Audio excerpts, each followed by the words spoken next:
बिलासपुर नगर में सरकारी अधिकारी सहित कर्मचारियों का घर भी अब सुरक्षित नहीं है। आए दिन नगर के चंगर सेक्टर में सरकारी अधिकारियों के घरों में चोरियों की वारदात सामने आ रही है। बीते सोमवार को भी जिला के फूड सेफ्टी विभाग के सहायक आयुक्त के घर चोरी की वारदात हुई थी, जिसमें चोरों ने पिछले रास्ते से खिड़की को तोड़कर घर से नकदी सहित पानी की पाइपें सहित नलों को निकाल कर ले गए। चोरियों की वारदातों से नगर का पॉश एरिया चंगर सेक्टर में लोग डरे हुए हैं। हैरानी की बात यह है कि क्षेत्र में महज 200 मीटर की दूरी पर एसपी रेजिडेंस और 100 मीटर की दूरी पर डीएसपी रेजिडेंस सहित पूरे क्षेत्र में क्लास 1 ऑफिसर रहते हैं। ऐसे में क्षेत्र में ही आए दिन चोरी के मामले सामने आने से पुलिस प्रशासन की कार्यप्रणाली पर भी कई सवाल पैदा हो रहे हैं। जब बिलासपुर डीएसपी राजकुमार से बात की गई तो उन्होंने कहा कि मामला उनके ध्यान में है। इस क्षेत्र में पुलिस अब जल्द ही सीसीटीवी कैमरे लगाने का निर्णय ले रही है। इसके साथ ही क्षेत्र में अब पुलिस की गश्त को अधिक बढ़ाया जाएगा ताकि दिन रात यहां पर हर गतिविधियों पर नजर रखी जा सके। डीएसपी ने बताया कि बीते सोमवार रात को भी फूड सेफ्टी कमिश्नर के रेजिडेंस में चोरी की वारदात हुई है, जिसमें अधिकारी द्वारा शिकायत देने पर पुलिस ने मामला दर्ज कर छानबीन शुरू कर दी है। हमारे पास सिटी चौकी में कंप्लेंट आई है कि ये 2 घरों में जो ताले टूटे हुए हैं और कुछ ये हुआ, उसके ऊपर जो तस्दीक की जा रही है, उसमें जांच की जा रही है। जो भी कार्रवाई होगी कार्रवाई अनुसार कार्रवाई अमल में लाई जा रही है। गश्त वगैरह को भी और हाँ ठीक है, इस एरिया में चंगर एरिया में हमारे पास जो सीसीटीवी कैमरा और वो जो हम बढ़ाएंगे और साथ में इस एरिया में गश्त भी बढ़ाई जा रही है। जिला सोलन के अधिकतर किसानों की नकदी फसल टमाटर है, जिसे लाल सोने के नाम से भी जाना जाता है। जिला सोलन की सब्जी मंडी सोलन टमाटर के लिए पूरे देश में ख्याति प्राप्त है। यह मंडी इन दिनों लाल सोने से गुलजार है। यहाँ पर रोजाना करीब 10,000 टमाटर की क्रेटें बिकने के लिए आती हैं, लेकिन इस मर्तबा उचित दाम न मिलने से किसान मायूस हैं। पिछले वर्ष की तुलना में इस बार टमाटर के दाम बेहद कम है। इस बार टमाटर सीजन शुरू होते ही किसानों की 25 किलो टमाटर की क्रेट 100 रुपए तक बिकी। वहीं अब जाकर रेट 500 तक पहुंचा है। अगर व्यापारियों की माने तो आगामी 1 सप्ताह के बाद रेट और कम होने के आसार हैं। बेंगलोर का नासिक का टमाटर मार्केट में कदम रखेगा, जिससे इस बार मंदा होने की संभावना है। किसानों ने बताया कि टमाटर के उचित मूल्य न मिलने से घर का खर्चा तो दूर, टमाटर पर लगने वाली लागत पूरी नहीं हो रही है। अगर 800 रुपए तक टमाटर की प्रति क्रेट बिके तब जाकर किसान इस फसल से कमाएगा। कहाँ मिल रहा, अच्छा तो रेट मिल रहा है, रेट कम है, दवाइयाँ को रेट ज्यादा है, बुरा हाल है। कम से कम 1000 रुपये क्रेट होनी चाहिए लगभग, कम से कम। आज के रेट में टमाटर के तो बहुत ही माड़े हाल है। लोगों का कैरीज, बारिश, बरसात और बीन का अच्छा निकला है। आज बीन सोलन मंडी में 40 रुपये किलो बिकी है। बीन सबसे बढ़िया है। टमाटर जो है थोड़ा सा डाउन आ गया, थोड़ा नहीं बहुत डाउन आ गया। किसानों के बुरे हाल है। लगातार बारिश में क्रेट उठाते हुए गाड़ी में लाने के चक्कर में बहुत बुरी स्थिति है। बारिश लगातार चली हुई है और टमाटर डाउन चला हुआ है इस टाइम। उधर बाहरी राज्यों से आए व्यापारियों ने बताया कि इस बार टमाटर के दाम कम है। बाहर की मंडियों में भी दाम कम है, जिसके चलते उन्हें भी नुकसान हो रहा है। उल्लेखनीय है कि सोलन की इस मंडी में अभी तक इस सीजन में 2 लाख से अधिक टमाटर की क्रेटें बिक चुकी है, लेकिन उचित दाम न मिलने के चलते किसानों की बेहतर आमदनी की आस टूटती नजर आ रही है। इस साल मतलब क्या है कि हम हर साल आते हैं टमाटर लेने सोलन के लिए। हम राजस्थान से आते हैं, भरतपुर जिले के हम। नीचे तो कुछ रेटें डाउन है और यहाँ कुछ महंगी है, इसलिए इस साल पड़ता बहुत कम आ रहा है, तो व्यापारी के लिए बहुत नुकसान है इस साल। और टमाटर में कुछ मिस्टेक भी आ रही है अब की बार। किसान भाइयों ने कुछ नीचे हल्के माल लाते हैं, ऊपर कुछ और होता है, नीचे कुछ और होता है।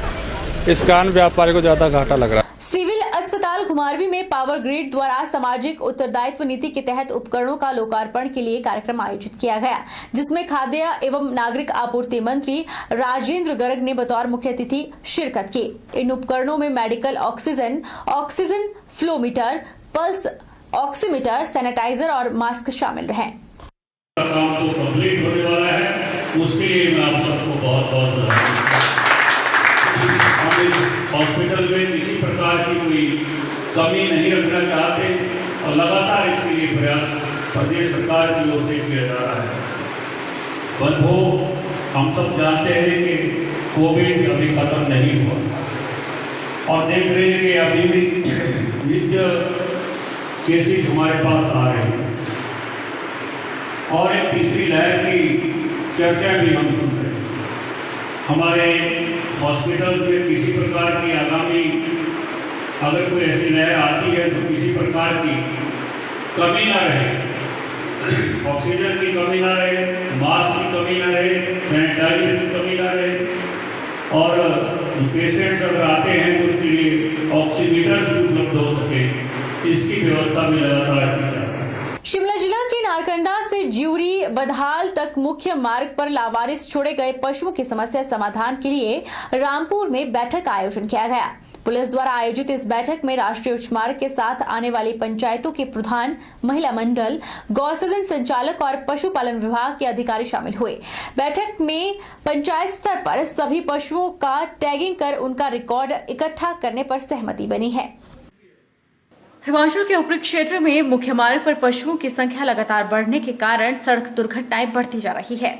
ऐसे में वाहनों की चपेट में आने से कई पशु घायल हो रहे हैं। पुलिस ने इस स्थिति से निपटने के लिए कदम भी उठाया है।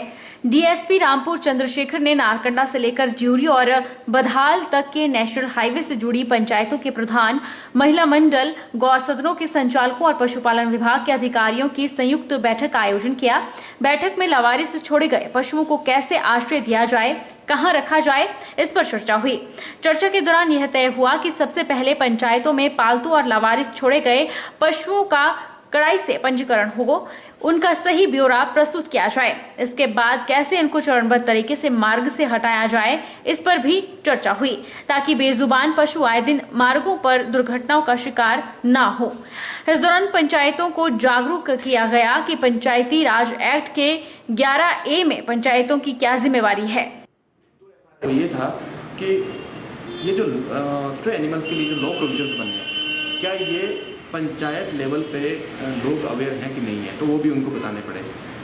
बिकॉज हमारे पास 2 FIRs हुई हैं जिसमें 2 पशु जो गाय थी वो इंजर्ड हुई थी और एक में तो डेथ हो गई थी। इस रिलेशन में फिर हमें ये वाला जो रास्ता था वो अपनाना पड़ा और साथ ही साथ कई इश्यूज इससे रिलेटेड उजागर भी हुए, जैसे कि पशुओं का टैग लगाना, पशुओं को टैटूज लगाना कि वो जो टैग जो एनिमल्स हैं वो कौन से होते हैं और वो किस तरह से उनका टैग निकाल के उनको छोड़ दिया जाता है। और इस तरीके जो इशू अभी वैसे पूरी तरह से हमारी मीटिंग का अभी कोई कंक्लूजन नहीं निकला, बिकॉज इसमें 3-4 डिपार्टमेंट्स ऐसे थे जो बिल्कुल नोडल एजेंसीज हैं जो अटेंड नहीं कर सके क्योंकि अभी ग्राम सभाएँ चली हैं आज। तो नेक्स्ट टाइम के लिए हमने एक मीटिंग और ऑर्गेनाइज करनी है जिसमें टोटल नोडल एजेंसी वाले जो डिपार्टमेंट्स हैं along with police department and जो काउ शेड्स वाले जो केयरटेकर्स हैं वो एकत्रित होंगे और इसमें एक फाइनल डिसीजन लिया जाएगा। प्रदेश भाजपा ओबीसी मोर्चा के अध्यक्ष ओपी चौधरी हिमाचल पिछड़ा वर्ग वित्त एवं विकास निगम कांगड़ा के उपाध्यक्ष का पदभार संभालने के बाद पहली बार अपनी विधानसभा फतेहपुर पहुंचे, जहां फूल मालाओं और ढोल नगाड़ों के साथ लोगों और भाजपा कार्यकर्ताओं ने उनका स्वागत किया। हिमाचल प्रदेश पिछड़ा वर्ग वित्त एवं विकास निगम के उपाध्यक्ष ओपी चौधरी ने कहा कि अन्य पिछड़ा वर्ग के उत्थान के लिए हिमाचल प्रदेश पिछड़ा वर्ग वित्त एवं विकास निगम की महत्वपूर्ण भूमिका है। चौधरी ने कहा कि जयराम सरकार ने उन्हें यह दायित्व सौंपा है जिसके लिए उन्होंने उनका आभार व्यक्त किया। वह ओबीसी वर्ग के कल्याण के लिए कृति संकल्प है। वहीं भाजपा के प्रदेश उपाध्यक्ष कृपाल परमार ने कहा कि ओपी चौधरी को जो जिम्मेदारी देकर प्रदेश सरकार और संगठन ने फतेहपुर का मान बढ़ाया है और ओबीसी के उत्थान के लिए यह जिम्मेदारी ओपी चौधरी को देकर क्षेत्र के ओबीसी वर्ग के उत्थान का मौका मिला है और वे इस जिम्मेदारी को बखूबी निभाएंगे। बीजेपी ने अध्यक्ष जी ने और संगठन मंत्री जी ने दिया है, मैं सदा उनका ऋणी रहूंगा। आप सबके स्नेह और प्यार के साथ जो जिम्मेवारी मुझे उन्होंने सौंपी है, मैं कोशिश करूंगा कि मैं उसके ऊपर खरा उतरूंगा ताकि जो हमारे वर्ग की जो कुछ समस्याएं हैं उनका मैं निपटारा करा सकूं। मैं फिर एक बार जयराम जी का और उनकी सरकार का बहुत बहुत धन्यवाद करना चाहता हूं आप सबकी तरफ से और अपनी तरफ से। और मैं धन्यवाद करना चाहता हूं अपने इस मंडल का जिन्होंने मुझे इतना मान और सम्मान दिया। आप सब आए, इतनी जनसंख्या में आए, आप सबका बहुत बहुत धन्यवाद। मोर्चा ओबीसी कॉरपोरेशन का उपाध्यक्ष जो है वो फतेहपुर से श्री ओम प्रकाश चौधरी जी को बनाया गया है। इसके लिए मैं प्रदेश के नेतृत्व का और आदरणीय मुख्यमंत्री श्री जयराम ठाकुर जी का तहे दिल से धन्यवाद करता हूँ कि जो सबसे पिछड़ा हुआ काम चल रहा था, जहाँ पर हम मांग कर रहे थे कि यहाँ पर किसी को सरकार में कोई जिम्मेवारी दी जाए, लेकिन उन्होंने फतेहपुर के एक कार्यकर्ता को इतनी बड़ी जिम्मेवारी दी है और इसलिए महत्वपूर्ण हो जाती है कि इस इलाके में ओबीसी बहुल एरिया है, ओबीसी की तादाद बहुत ज़्यादा है और ओबीसी की समस्याएं बहुत ज़्यादा हैं और मुझे पूरा भरोसा है कि ओम प्रकाश चौधरी जी आपकी उन समस्याओं को दूर करने में प्रयास करेंगे और कामयाब भी होंगे, ऐसा भरोसा है, इसीलिए उनको ये जिम्मेवारी दी गई है। कांग्रेस पार्टी ने नूरपुर के सुदर्शन शर्मा को प्रदेश कांग्रेस प्रवक्ता के पद से नवाजा है, जिससे नूरपुर विधानसभा क्षेत्र में खुशी की लहर है। सुदर्शन शर्मा ने अखिल भारतीय कांग्रेस के शीर्ष नेतृत्व, हिमाचल प्रदेश कांग्रेस नेतृत्व का धन्यवाद किया। उन्होंने सभी के विश्वास पर खरा उतरने और संगठन की बेहतरी के लिए निरंतर प्रयासरत रहने की बात कही। कांग्रेस के शीर्ष नेतृत्व का दिल की गहराइयों से धन्यवाद करता हूं और जो प्रदेश के हमारे आला नेतृत्व है, जिन्होंने मुझे हिमाचल कांग्रेस के प्रदेश प्रवक्ता का पद मनोनीत किया है, उसके लिए मैं हिमाचल प्रदेश के शीर्ष नेतृत्व का दिल की गहराइयों से धन्यवाद करता हूं। मुख्यतः प्रदेश के अध्यक्ष कुलदीप सिंह राठौर जी, नेता विपक्ष मुकेश अग्निहोत्री जी और मीडिया प्रभारी हर्षवर्धन चौहान जी और कांग्रेस जिला अध्यक्ष अजय महाजन जी का दिल की गहराइयों से धन्यवाद करता हूं। मैं उनके विश्वास पर खरा उतरने का प्रयास करूंगा और जो इन्होंने मुझे दायित्व सौंपा है उसको बखूबी निभाने का प्रयास करूंगा। सहकारिता के क्षेत्र में प्रदेश के पहले सहकारी संगठन हिमाचल सहकारिता उत्थान संगठन का प्रथम राज्य स्तरीय सम्मेलन होटल रिवर बैंक मंडी में संपन्न हुआ। इस सम्मेलन में प्रदेश कार्य समिति के पदाधिकारियों, प्रदेश के सभी जिला इकाइयों के अध्यक्षों सहित लगभग 120 डेलीगेट ने भाग लिया। सहकारिता के क्षेत्र में हो रहे इस तरह के प्रथम प्रयास में उपस्थित सदस्यों ने भारी उत्साह देखने को मिला। हिमाचल सहकारिता उत्थान संगठन का राज्य स्तरीय सम्मेलन मंडी में संपन्न हुआ। सम्मेलन में आए डेलीगेट्स ने प्रदेश में सहकारिता के स्वरूप, सहकारिता के समक्ष आ रही कठिनाइयों और भविष्य की चुनौतियों पर गहन चिंतन किया और सरकारों एवं अधिकारियों द्वारा इस क्षेत्र में बन रही नीतियों को गंभीरता से लागू नहीं किए जाने पर चिंता व्यक्त की। हिमाचल सहकारिता उत्थान संघ के प्रदेश अध्यक्ष शेर सिंह ने कहा कि हिमाचल प्रदेश में 12 लाख लोग सहकारी सभाओं से जुड़े हुए हैं। बावजूद इसके हिमाचल प्रदेश में विभिन्न सरकारों ने सहकारिता के क्षेत्र को उपेक्षित किया है। सरकार इस क्षेत्र के लिए नीतियां अवश्य बनाती हैं, लेकिन अधिकारी जानबूझकर उन नीतियों को जनता तक पहुंचाने में रोड़ा अचकाते हैं। प्रदेश में सहकारिता क्षेत्र से लंबे समय तक जुड़े लोगों ने समय समय पर इस तरह की गलत नीतियों के खिलाफ आवाज उठाई है, लेकिन संगठित न होने की वजह से हमेशा इस तरह की आवाजों को दबा दिया जा रहा है। उन्होंने कहा कि हिमाचल सहकारिता उत्थान संघ के निर्माण से सहकारिता के क्षेत्र से जुड़े लोग अब एक मंच पर एकत्रित हैं, जिससे भविष्य में सहकार की आवाज को दबाना सरकार के लिए नामुमकिन हो जाएगा। तो हमारा जो है इसका जो लक्ष्य है वो ये है कि एक तो जो कोऑपरेटिव में कमी आ गई उसको दूर करने के लिए जैसे ट्रेनिंग प्रोग्राम है और कोऑपरेटिव को प्रॉपर जैसे बड़े फेडरेशन खड़े कर दिए हैं, जिसके कारण कोऑपरेटिव को जो है प्रॉपर उसका लाभ नहीं मिल रहा है और जो कोऑपरेटिव के एम्प्लॉई है उनका शोषण हो रहा है।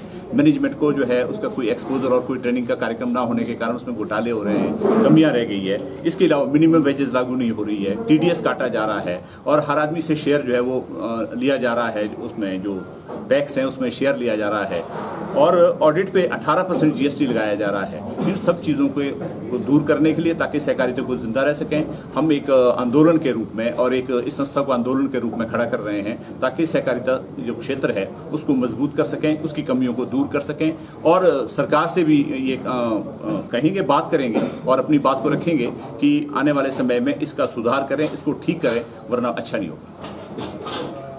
वक्त तो चला है एक छोटे से ब्रेक का। ब्रेक के उस पार फौरन लौटेंगे।